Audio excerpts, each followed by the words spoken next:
Grande festa ieri per il matrimonio del consigliere comunale di Agrigento, avvocato Pietro Vitellaro, che con una sobria cerimonia ha sposato Roberta Cumbo. Tanti gli amici e parenti che hanno festeggiato il gioioso evento tra la commozione dei genitori dei novelli sposi. A Pietro e Roberta e ai genitori Franco e Patrizia Vitellario e alla signora Cumbo giungano i più fervidi auguri di TVA. Vi proponiamo qualche momento saliente della cerimonia.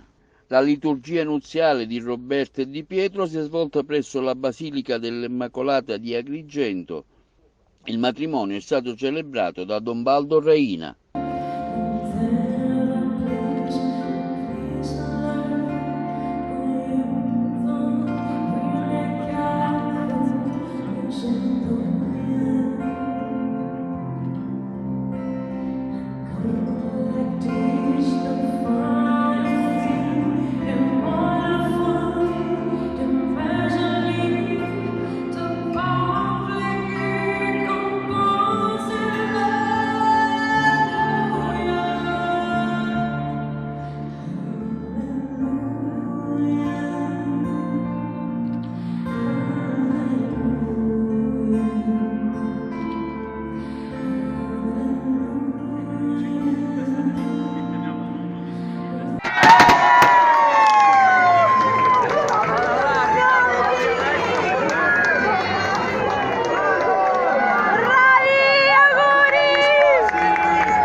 Non c'è rotto!